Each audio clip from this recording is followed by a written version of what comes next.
नमस्कार साथियों, प्रधानमंत्री किसान सम्मान निधि योजना के 21वीं इंस्टॉलमेंट से संबंधित आज के इस महत्वपूर्ण वीडियो में एक बार फिर से आप सभी का बहुत बहुत स्वागत है। तो साथियों, इस योजना के तहत लाभार्थियों के खाते में 19 नवंबर 2025 को दोपहर 2:30 को कोयंबटूर तमिलनाडु से प्रधानमंत्री नरेंद्र मोदी के द्वारा लाभार्थी किसानों के खाते में इस योजना की 21वीं इंस्टॉलमेंट की राशि ट्रांसफर की गई, जिसमें कुल 9 करोड़ से अधिक लाभार्थी सम्मिलित रहे जिनके खाते में ये पैसे ट्रांसफर किए गए। लेकिन साथियों, जैसे ही ये पैसे ट्रांसफर किए गए, काफ़ी ज़्यादा संख्या में लाभार्थियों के द्वारा हमारे रिसेंटली अपलोडेड वीडियोस के अंदर जो है कमेंट किए जा रहे थे कि उनके खाते में अभी तक इस योजना की जो राशि है वो रिसीव नहीं हुई है, जबकि उनके प्रोफाइल के अंदर सभी चीज़ें सही है, फिर भी उन्हें ये पैसे रिसीव नहीं हुए हैं। तो साथियों, क्या कारण है जिसके वजह से आपके खाते में पैसे नहीं आएंगे, और अगर ये पैसे आपको मिलेंगे तो कब तक मिलेंगे, और अगर नहीं मिलेंगे तो किस वजह से आपके पैसे रोके गए हैं, उसकी पूरी जानकारी इस वीडियो के अंदर मैं आप लोगों को जो है देने वाला हूँ। तो वीडियो में एंड तक बने रहिएगा।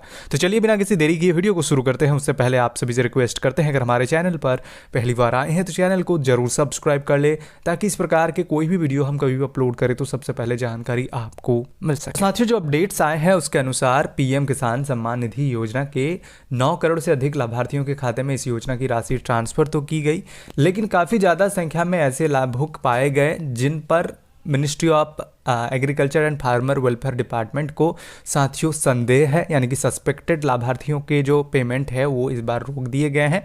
यानी कि जिन लाभार्थियों पर संदेह है कि वो अपात्र हो सकते हैं, तो ऐसे लाभार्थियों के पेमेंट को तत्काल और साथियों अस्थाई जो होल्ड है वो किया गया है, यानी कि अस्थाई रोक लगाया गया है।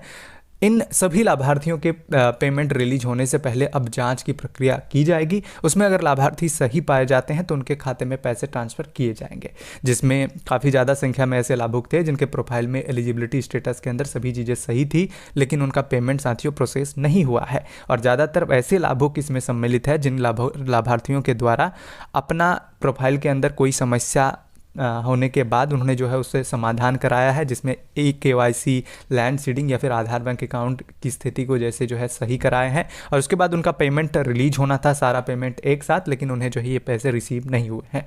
तो ऐसे काफ़ी ज़्यादा संख्या में लाभार्थियों को जो है सस्पेक्टेड पाया गया है, और उनकी अब वेरिफिकेशन की जाएगी, और वेरिफिकेशन के बाद उनके पेमेंट रिलीज हो जाएंगे अगर वो सही फार्मर पाए जाते हैं तो। और अगर वो सस्पेक्टेड फार्मर के बाद इनएलिजिबल फार्मर पाए जाते हैं तो उनके पेमेंट को रोक लगा दिया जाएगा।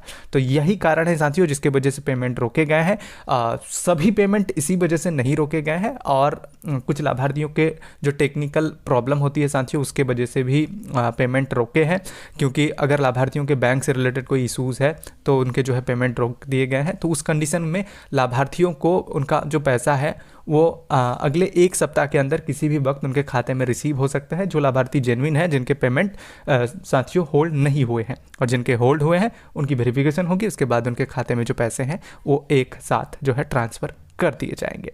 तो साथियों, ये थी जानकारी, और इसको लेकर काफ़ी ज़्यादा संख्या में लाभार्थी परेशान थे कि उनके पेमेंट्स क्यों रोके गए हैं। अगर जानकारी अच्छी लगी तो वीडियो को लाइक करें। बाकी इस योजना से रिलेटेड और भी जानकारी प्राप्त करने के लिए हमारे चैनल को जरूर सब्सक्राइब करें। धन्यवाद।